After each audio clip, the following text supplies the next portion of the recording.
Responding to adversity, a Maui town devastated by the worst wildfire in U.S. history, a Chinese economy that can't catch a break, and a former U.S. president facing a fourth indictment.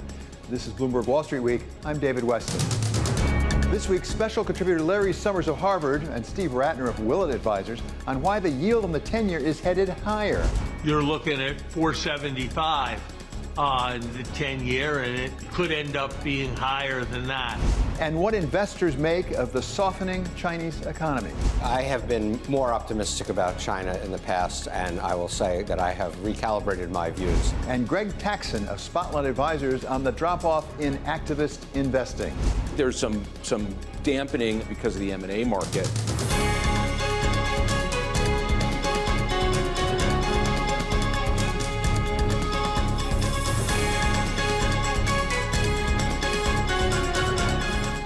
It may be August, but it was a tough week for many on or near global Wall Street, starting with the victims of that wildfire that destroyed much of the town of Lahaina, Maui, with over 100 dead, many yet to be accounted for, and billions of dollars in damages.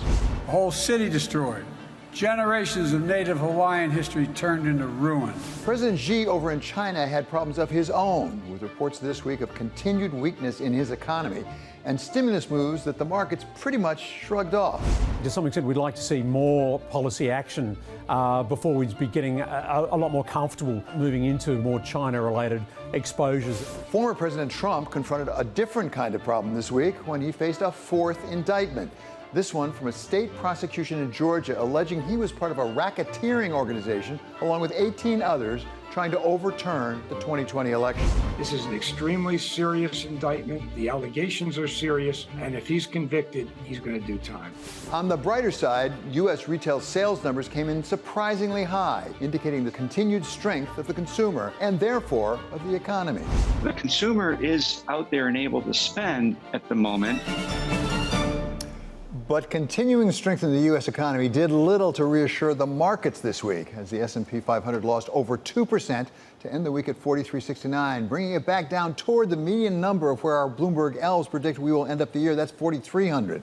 The NASDAQ also had a rough week of it, down 2.6%, at least in part because of those equity declines, no doubt came from the rise in the yields in bonds, with the 10-year yield moving up nearly 10 basis points, putting it well above 4% at 4.25%.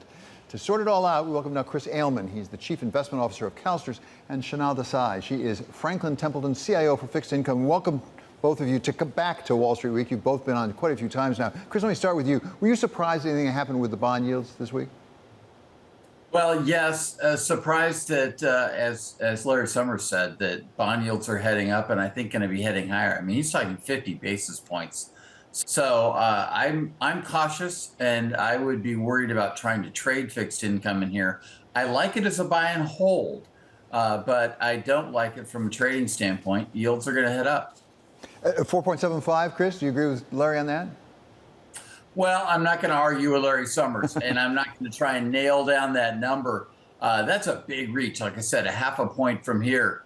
But I do think interest rates are going to stay higher for longer. We're not going to see rates go back down like a lot of the street had predicted. Chanel, you really focus on fixed income. What did you make of the bond market this week? So honestly, I think this is the bond market finally coming to terms with certain facts. Here's the thing. For a long time, even the Fed, when you look at the Fed funds rate, the long-term Fed funds rate, they're looking at 2.5%. If inflation were 2%, this is real yields of 0.5%. If I look at not the anomaly of the post-global financial crisis period, but I look at from the 1950s all the way up to 2007-8, really, we're looking at yields, real yields, which were around 2 to 2.5%. So here's the thing, that's the math. You take, even if we get back to 2% inflation, real yields at 2.5% takes you to 4.5 already. So, and that's at the short end. And then you have term premium. If you're looking at 10-year yields, yeah, I actually think 4.75 is not unreasonable, not at all. Chris, when we talk about these bond yields, we talk about things like expectations of inflation, and we talk about what the Fed is likely to do. What about the demand or maybe the supply of treasuries? Because it's clear the United States government is going to have to borrow a lot more. At the same time, for example, Japan may not want as many. Well, exactly, David. The bond market and the yield curve is nothing but supply and demand, and there is a ton of supply coming. The Treasury Department has, just due to all those budget negotiations, a huge calendar in front of them. And we are seeing buyers being a little bit cautious. You just reported about China and its weak economy. They've got to protect their currency, so they may not have as much capital. I think there's going to be a lot of focus on the tail on all of our bond auctions. In other words, how much demand and how clean those auctions are. I always said, we're a debtor nation, and we better pay attention to that. We've got to borrow money, and it may be a bit tougher. Chanel, we've borrowed a lot of money for fiscal stimulus. We've had a lot go into the system. Are we done yet? Where are we right now in fiscal supporting this economy? Honestly, we are looking at an economy which is through almost every estimate of full employment. And we have massively expansionary fiscal policy. This is getting hidden in, yes, there's discussion about, terrible budget negotiations, all of that. But fundamentally, the economy in terms of employment is doing well. And at the same time, we are seeing fiscal deficits which are close to records. 5.5% odd last year. This year, it's at least as much, if not higher. And the CBO expects 6%-ish fiscal deficits for the next several years. This is a lot of issuance. And definitely that's a supply dynamic that's important. At the same time, you mentioned Japan, and Japan's very important here because we always focus on China, but actually it's Japan, which is the largest holder of U.S. Treasuries outside the U.S. And over the next few months, at some point, the Japanese central bank is going to begin tightening monetary policy, at which point we will see a reduction in demand for U.S. Treasuries. All of this is additional pressure on yields. Chris, all that said, the U.S. economy thus far has been, I think it's fair to say, surprisingly strong, at least surprising to many of us watching this. A lot of it, I think, because of consumer spending. At what point do we run out of the so-called excess savings? Well, David, I think the San Francisco Fed put out an excellent paper this week predicting that we may be seeing the end of that. And you had a great intro where he said the U.S. consumer is strong for now. So I'm starting to see little cracks, little signs of worry for me. Our desk uncovered that U.S. credit card applications literally fell off the shelf. And that doesn't portend that people won't increase and start to borrow. But I'm worried the consumer is going to run out of money. And I think the San Francisco Fed really is spot on. If the consumer slows down, then we're going to see the impact of these higher interest rates. 22-year highs in mortgages and rates, that's got to hurt. And then we may actually finally see this recession that I've been predicting for over a year. Chanel, as I say, you're CIO for fixed income at Franklin Templeton, but you watch the equity market. What about the valuations right now? Because I looked at it today on the Bloomberg. We're over 20 times earnings in the price for the S&P 500. Can we keep that up? So, okay, I'm going to be very careful here because definitely I'm more fixed income than on the equity side of things. But I do think on the fixed income side, we have finally seen some acceptance that higher yields are coming. On the equity side, I think we're at the beginning of this process. I think, again, in your intro, you mentioned that higher yields are going to have an impact on the equity market. And I do think those yields are higher. And more importantly, they're probably higher for a while to stay. And, something that Chris mentioned, the strength of the U.S. consumer, I accept. I think actually the U.S. consumer probably is going to start weakening from a very strong point. And while the consumer might be beginning to run out of pandemic-era savings, from a debt perspective, in real terms, the consumer is actually in pretty good shape. In real terms, the U.S. consumer can actually borrow a bit more and still look pretty healthy. Yeah, last thought on this, Chris. As we look at the GDP estimates, for example, Atlanta GDP now is way up there at 5.7, something like that. And a lot of people are taking their estimates. Is the economy strong enough to keep going? Well, David, the elves pointed out they're expecting a lower market And I think they're spot on. I think that's a great indicator for people that people look ahead, and you hit it right on the nail. Price earnings ratio is really set for expectations in higher levels. And I don't know if those earnings, while we've done okay in this earnings period, everybody is warning that the future earnings are too difficult, and that may be a problem in that PE ratio, that the earnings falter, and that means the price has to come down, and the elves will be right. Okay, well, that's always good for the elves. Thank you so much, Chanel Desai and Chris Ailman. They're going to be staying with us. We're going to turn to the effects of climate change on investors in the tragic aftermath of the Maui wildfire. That's next on Wall Street Week on Bloomberg.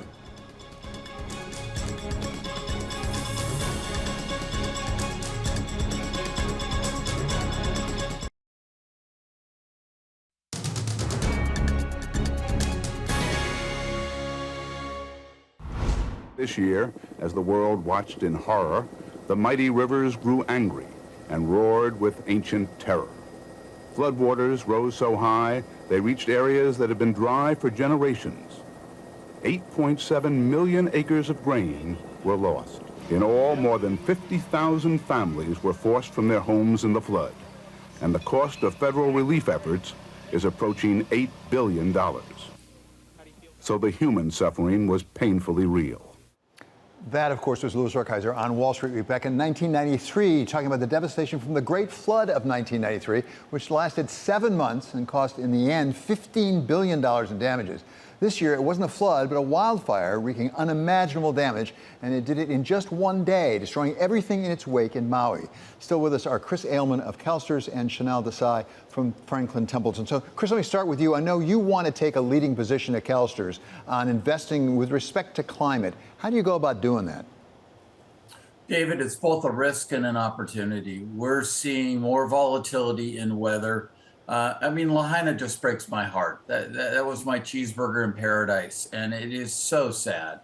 And the fact that it all occurred in a single day. And now LA this weekend, LA is worried about a dying hurricane. I worry about those kind of rain stories happening in Southern California in August. So extreme weather is now the commonplace event.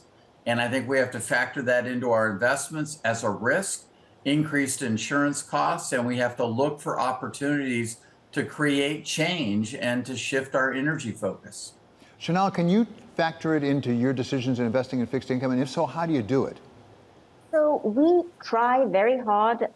Across our corporates, we take a very close look at all of these factors which relate to climate, which relate not just to climate, but to governance and to other factors, but in particular, in light of recent events, looking at climate. One factor which I think we do need to recognize is the extreme difficulty which one faces with respect to data. And it would be easy to say that you can make simple decisions and decide where to invest based on climate priorities. The problem is getting that information in a straightforward fashion, objective fashion across the board is not easy. It requires a great deal of due diligence from our analysts, and that's how we do it. Unfortunately, it is going to be somewhat qualitative. Right. So, Chris, pick up on that point. It is hard to do to get the data. How are you doing it at CalSTRS? I know you've been doing it for some time now. No, we have, David, and you're right. Disclosure is critical, and getting data, what gets measured gets managed. So getting good data from companies is hard. We need consistent reporting. We need global reporting standards. This is the climate. This is not a U.S. issue.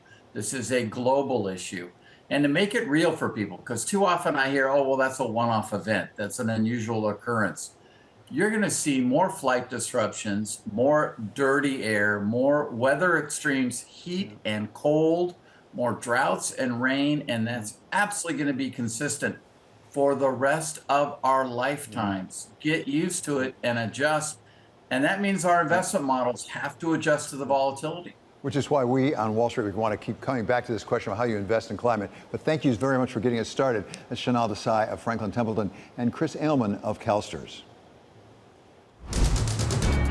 Coming up, the yield on the 10 years seemed to settle in well above 4% this week. We ask contributors Larry Summers of Harvard and Steve Ratner of Willett Advisors where the 10-year wants to go and what that means for investors. That's next on Wall Street Week on Bloomberg.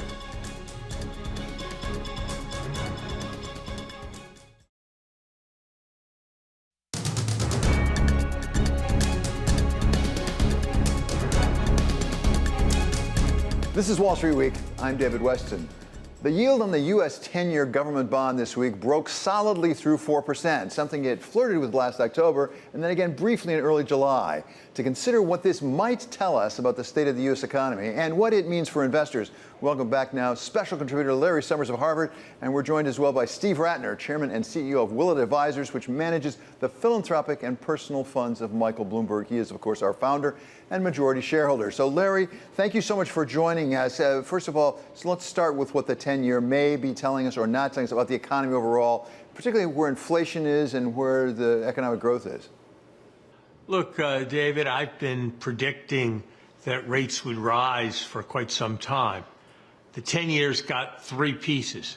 It depends upon expected inflation, it depends upon the real interest rate, and it depends upon the term premium of the amount that the 10-year rate is more than expected future short rates.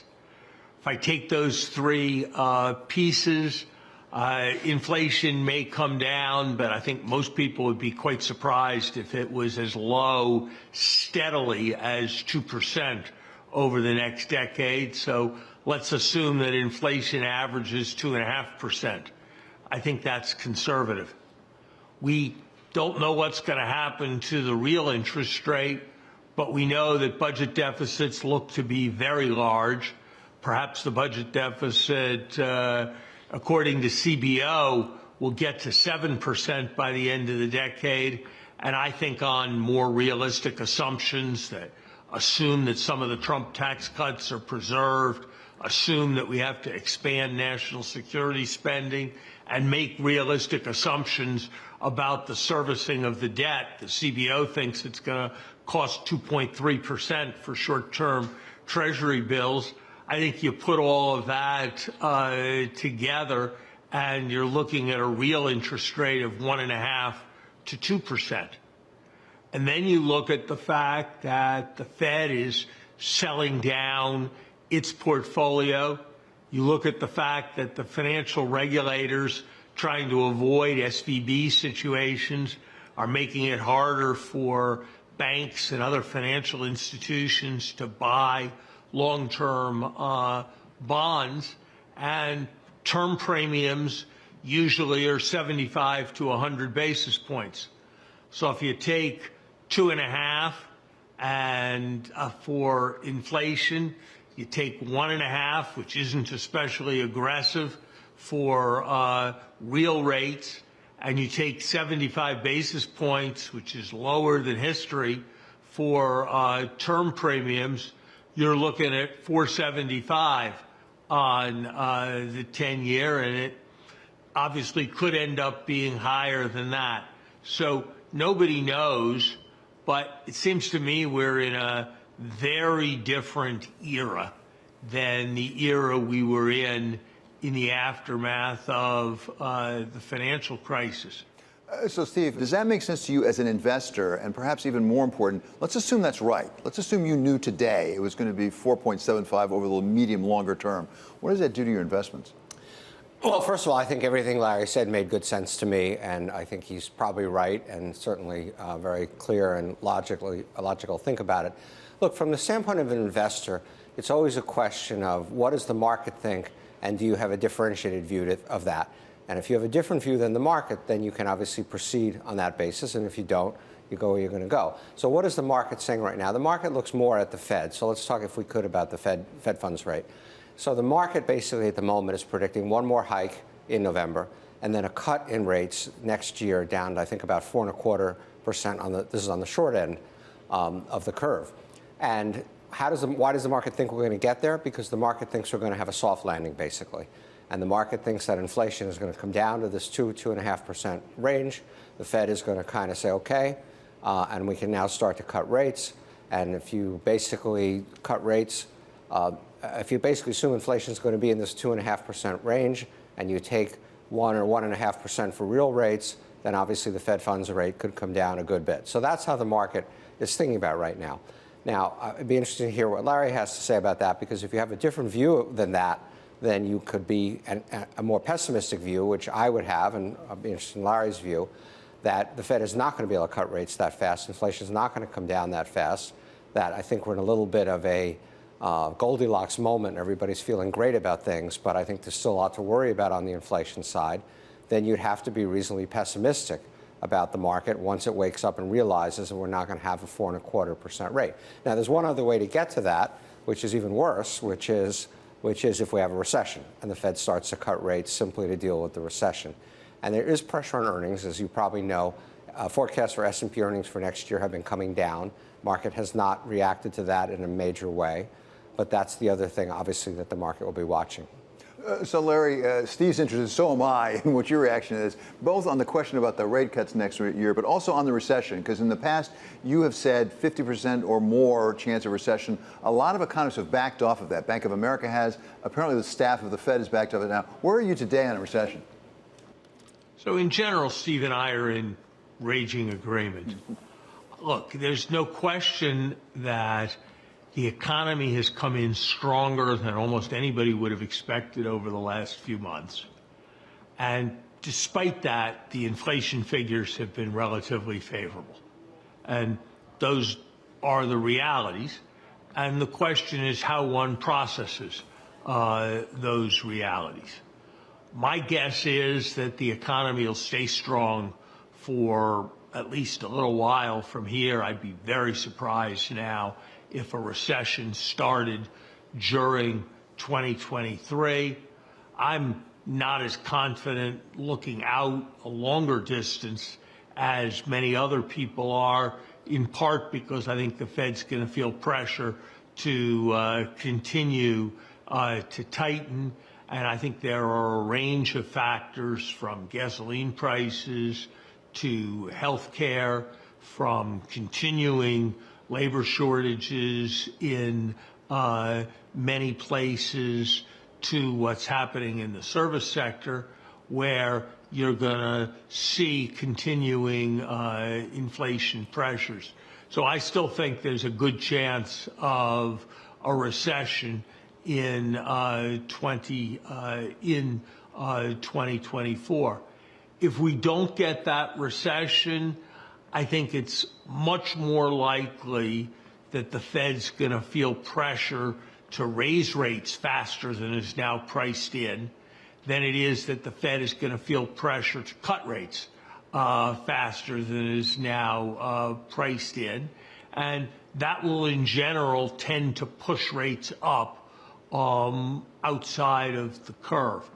I also think that while I don't think the budget deficit is the central factor for rates in the short run, I think increasingly projected deficits are going to come into focus, and that is going to be a matter of concern for longer-term rates, and that's part of why I don't particularly see the current level of longer-term rates as any kind of peak. Okay, Larry Summers and Steve Rattner will be staying with us, because next we're going to turn to the other big story of the week for global Wall Street. That's China's economic struggles. That's coming up next on Wall Street Week on Bloomberg.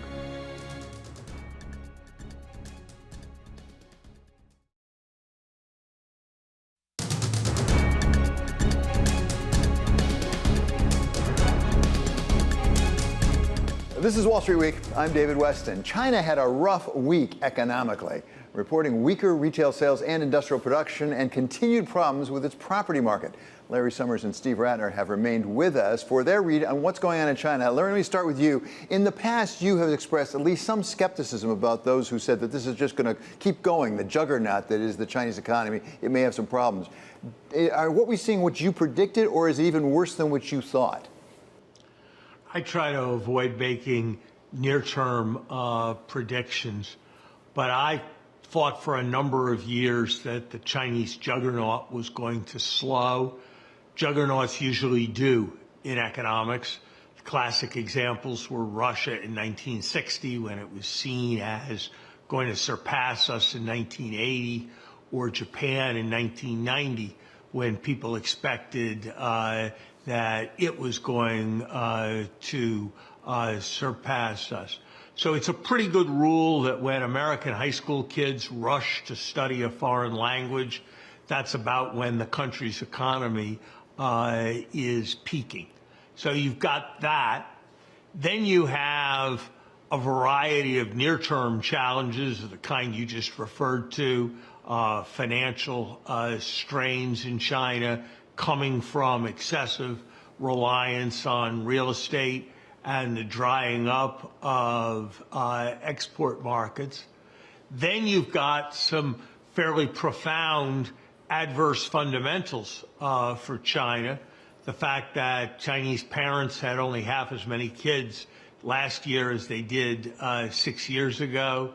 The fact that there's large amounts of people with money in China who are very, very eager to get it out, which is always a sign of impending difficulty in emerging markets. So I would not be confident at all that China will be a faster than average growing major economy over the next decade. And that's obviously a big difference from the world we've been living with for the last 40 years. So just a personal note, Steve, let the record reflect that Larry was right in his rule of thumb. I studied Russian in high school in the 1960s. So certainly here's one anecdote that supports you, Larry. So you are an investor in China. You spent a lot of time there. We're there fairly recently, actually. What do you make of what we're seeing right now? Well, first of all, look, I have been more optimistic about China in the past, and I will say that I have recalibrated my views. I mean, it is definitely going through a tough period. I don't think I'm as pessimistic as Larry is. I would just mention, for example, that they may not make their 5% GDP growth number this year. Maybe it'll be 4, maybe it'll be 4.5. It'll still be probably twice what ours is. So I don't think we can yet sort of wipe China off the blackboard. But look, they have a lot of problems, and I would put them in a couple of buckets. One, it was clear on my trip there that the sanctions that we've imposed and the whole deglobalization phenomenon and the fact that business feels that they have to be more careful about their supply lines has taken a toll, and it's definitely affected their exports and their general mentality in their business. The second big problem they have is Xi, who has reasserted his control over the economy, who many of our investors that we talk to there feel doesn't really even understand economics. And you can, by their policy actions so far, I think you probably agree with that. And so you've got really bad government policy on top of a bunch of difficulties, whether it's the property sector, whether it's exports, whether it's whatever. But I would say I'm not completely going to write China off, because I think you have to recognize that you do have a lot of tools. For example, everybody talks about their debt. Nobody talks about their assets. The IMF just came out with a paper in the last few days that basically tried to look at the balance sheet, assets and liabilities of the Chinese government. And while their net assets have been coming down, they're still substantially positive. I think if you went through the same exercise for the U.S., you'd find a different result. Their central government debt to GDP is only about 30%. They have plenty of scope to do something on the fiscal side to both stimulate the economy as well as solve some of the problems that the provincial governments do have with debt, which are very meaningful. So, Larry, to pick up on one thing that Steve said there, if President Xi is part of the problem, could he be part of the solution? And I guess that's a way of asking, are there things he could do? We saw some actions even this week where he tried to put some more money into the economy, although it's not clear that consumers have enough confidence to start spending it. But are there things that President Xi could do, or are what we're seeing sort of larger structural factors that you suggested that are outside of his control? I think it's a combination of both. I think, by the way, there are a lot of questions about Chinese economic statistics. We talk about smooth earnings of U.S. corporations. I would politely suggest that that is as nothing compared to a fair amount of what goes on in Chinese statistical reporting. I thought it was interesting this week when the Chinese authorities, who had been facing really very grave youth unemployment figures, announced that youth unemployment figures weren't going to be published anymore going forward. So I think there are a lot of questions about what the real growth rate is. Beyond that, there are obviously things that China could do that would substantially stimulate demand. But here's the core problem, or a core problem.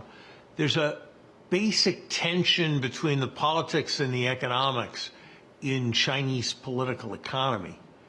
Is control going to rest with the 100 million people who are members of the party, or the 1.2 billion Chinese citizens who are not members of the party? The expansionary fiscal policy, consumption-led growth agenda is basically an agenda of spreading money all over the place and shifting it from the control of the Communist Party to the control of regular people who aren't part of the Communist Party. Steve, Larry makes an important point that I've always wondered about. As an investor in China, how do you trust the numbers? I mean, Larry points out that they've decided they're not going to report the youth unemployment because it was over 20%. It's not a good number. So how do you have confidence in the numbers as an investor? Well, remember, there's a difference between not reporting a number and making up a number. And I don't disagree with Larry about the statistics that they may be managed, but I would just make that distinction. They were reporting youth unemployment numbers. They were huge numbers, so they decided not to report them anymore. Look, the macro statistics are just a piece of what we think about when we invest there. We're investing in companies or in managers who are investing in companies, and the question is, what are the prospects of the companies? And obviously the fundamentals of the country do relate to that, but that's not the only piece of how we go about investing. But I would say just a couple things about what Larry said, and I don't disagree again with, well, we might disagree a little bit about this. Look, I think fundamentally the deal between the Chinese government and the people has always been, we're going to make you rich and let us control. And you're not going to have free speech, you're not going to have this, you're not going to have that, but you're going to get into the middle class and so forth. And Xi, I think, fundamentally does believe that. I think on the other side, the tension he faces is that he doesn't want to lose control of things. And when the tech companies and the tech billionaires and Jack Ma and all that were sort of asserting themselves is when, if you remember, he started to pull the reins in. So I think the fundamental deal there may well still be intact. We have to see how it goes. There is plenty of scope for the Chinese consumers to increase their consumption. The savings rate is enormous there and has only gone up because of COVID and the uncertainties that they all feel around it. And they are all, everybody, we are, the Chinese people are, everybody is waiting for Xi to do something and to basically signal, is he going to try to use the tools he has, which, as I said, I think are substantial, to get the ship righted, or is he going to just stay hunkered down the way he's been, frankly, with these small things like interest rate cuts that don't really make much of a difference? Larry, if China continues to struggle economically the way they have, and Steve points out they're still growing more than we are, but still struggle compared to where they were, is that good for the United States and the rest of the world, or is it bad? Do we need a strong China economically or a weak one? It's two-edged. It's good when your customer prospers, and it's bad when your competitor gets hyper-efficient. So it's a two-edged thing. I am concerned that we will become the object of China's frustration, and that will tempt them to lash out. I think we need to be very careful in our approach to China at a moment of this kind of difficulty, and we need to be more attentive than I think some of the policy advocates in Washington are to avoiding a situation where we terrify China with the potential economic damage that we're going to do to them. Thank you so much to both of you for joining us on Wall Street Week. That's Larry Summers of Harvard and Steve Radner of Willett Advisors. Coming up, the world of activist investing seems to be taking a bit of a break. We asked Greg Taxon of Spotlight Advisors why. Performance among activist investors was down significantly, on average worse than the market. And I think there's a fair amount of sort of licking wounds. That's next on Wall Street Week on Bloomberg.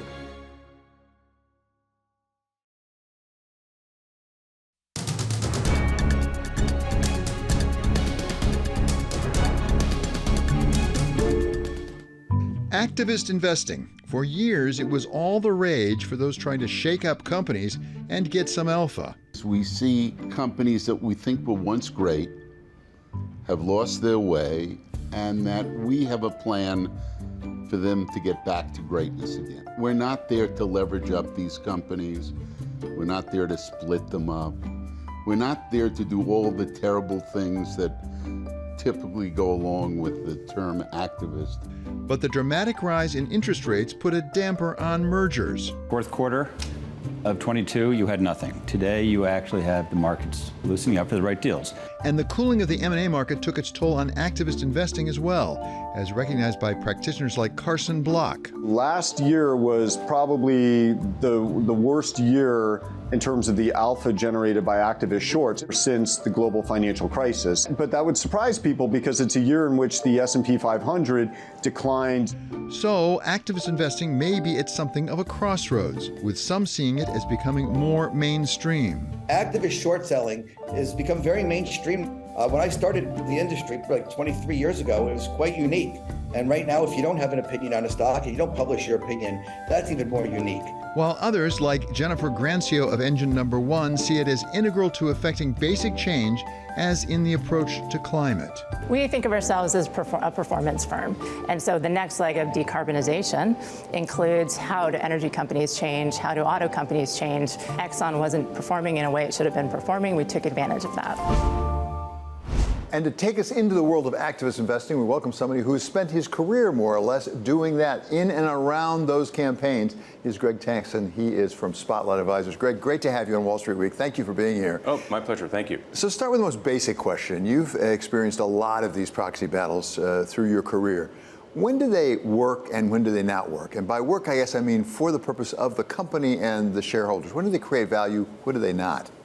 Well, I think activist investing in activist campaigns in the U.S. capital markets are critically important as a way for shareholders to enforce good capital allocation management, executive execution, and strategy at companies.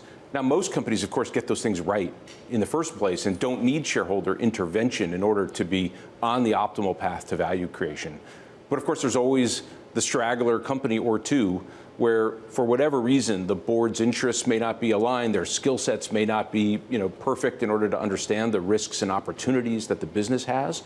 And in those cases, having sort of this safety valve of activist investors who can come along with ideas and try to push a company in a different direction can make a huge difference in the success of that company. And I think it's important for the capital markets because of the safety valve function, the sort of the self-regulatory function that activist investors can serve in the market. Where are we in this proxy season thus far? I've seen some reports there's been a drop-off in some of the activist campaigns. Is that true? And if so, what do you think accounts for it?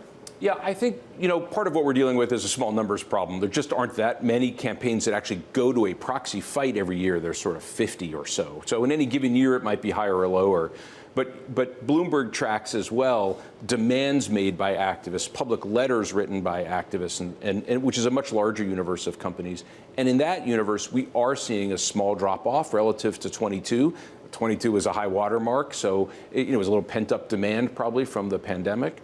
But we have seen some drop-off in sort of numbers of campaigns this year. And what might account for that? I mean, I've heard it attributed to higher interest rates, which makes it more difficult to finance some of the things you might want to do with it.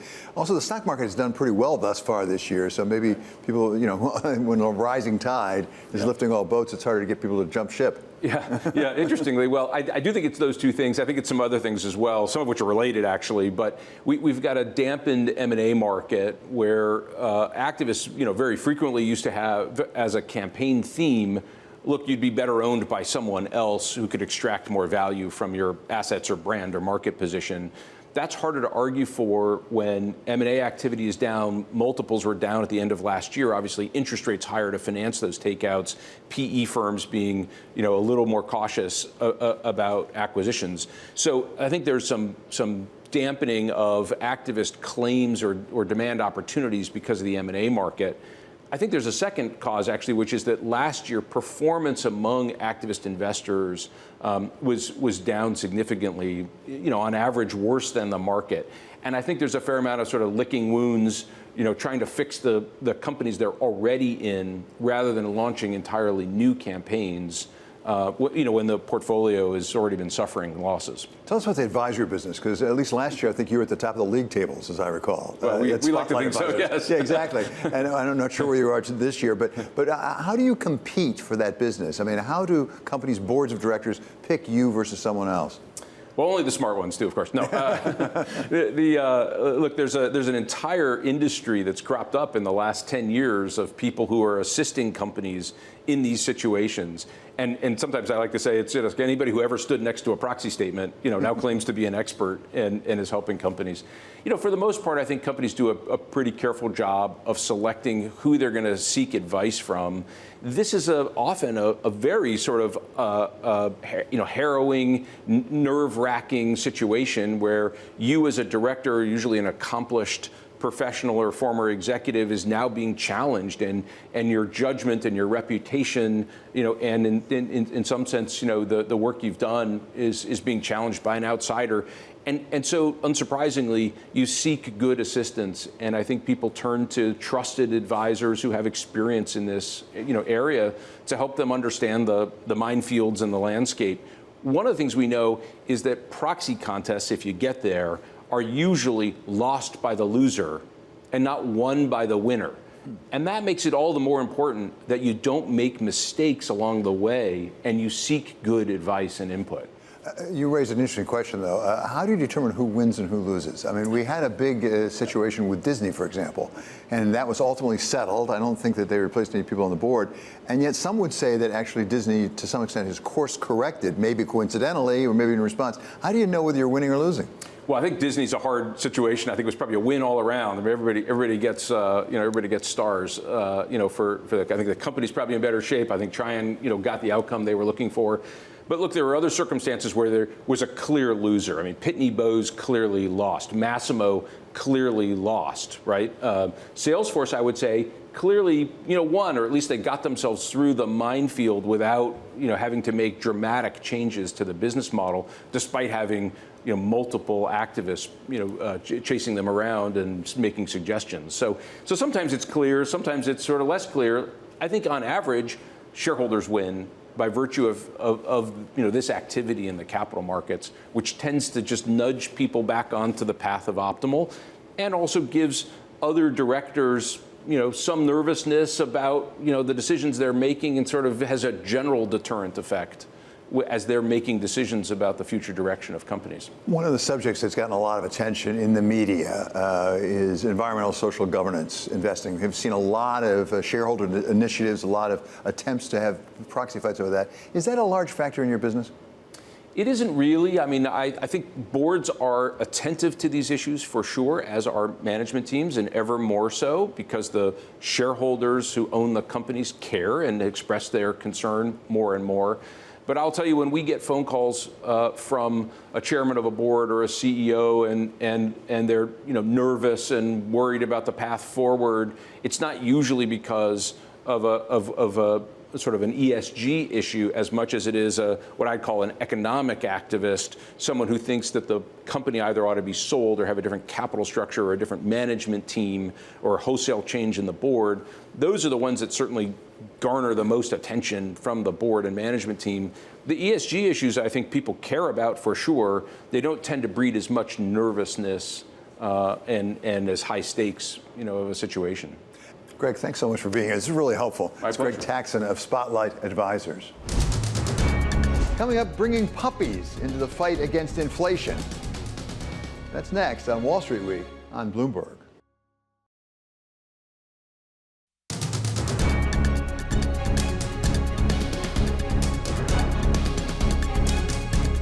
Finally, one more thought. Having your cake and eating it too. Isn't that what we all really want out of life? None of us wants to choose between Grace Kelly on the one hand and facing our sworn duty to stand up to the bad guys on the other. I mean it. If you won't go with me now, I'll be on that train when it leaves here. I've got to stay. Or giving up a star professional basketball player in order to pursue a championship team. Yeah, the toughest thing in sports is, we all love Marcus Smart, but the goal in Boston is to win championships. And to do that, you have to put the best team out there that you possibly can. And for the last 17 months, we've all been hoping we can avoid another Hobson's choice, that we can have our cake of a strong economy and eat into inflation at the same time. As of today, it looks like we just may pull it off, as inflation has come down, even if not yet as much as we would like. Right now, inflation is coming down. We've made some progress, some good progress. I feel good about that. It's still too high. And even though some continue to warn it may bounce back up again. I do think that there is a risk that the Fed is kind of patting itself on the back by the end of the year, only to watch inflation potentially turn back up sometime next year. This week marks 1 year since the Biden administration's efforts to help the Fed in the inflation fight with something called the Inflation Reduction Act. And the bill, as amended, is passed. President Biden now questions the choice of the name, but it wasn't simply cynical. Senator Joe Manchin insisted that the act would help keep inflation down because, for once, it would more than pay for itself with increased taxes, while still making needed investments in energy. On top of that, we did the IRA. Now, the IRA was done just through reconciliation, which is Democrats only, but I can assure you, because I've worked with everybody, for the last 5 years I've been working with my Republican friends and said, hey, Joe, we need more energy. I agree. We need to put more product in the market. We need to basically pay down our debt. I agree. We haven't done that. We haven't taken it. And we need to basically have permitting reform that allows us to build things. It takes too long to get anything done. We talked about all of that, but the way the process worked, that's the only vehicle we had before this Congress ended. And we did it, and it's a tremendous bill. People are talking all over the world. The jury is still out on the full effects of the IRA. As PIMCO's Libby Cantrell reminds us, there's more yet to come. A lot of this was signed into law last year. In many ways, I think for folks, this seems like it's in the rearview mirror, but just knowing how Washington works, actually, there's a lot of fiscal in the pipeline. But we learned this week that there may just be another way to fight higher prices. It comes to us from England, which, to be sure, is having its own battle with high costs, as the UK CPI was up this week another 6.8%. But as much trouble as they are having over in England with prices overall, the UK site Pets for Homes reports that the prices of cute little puppies are almost flat. Apparently, because people don't need canine companionship quite as much as they did during the pandemic. So if that Inflation Reduction Act doesn't work out quite as planned, maybe Congress could just consider legislating more puppies. Sometimes helping others is the surest way to help yourself. We can never have enough puppies, right? That does it for this episode of Wall Street Week. I'm David Westin. This is Bloomberg. See you next week.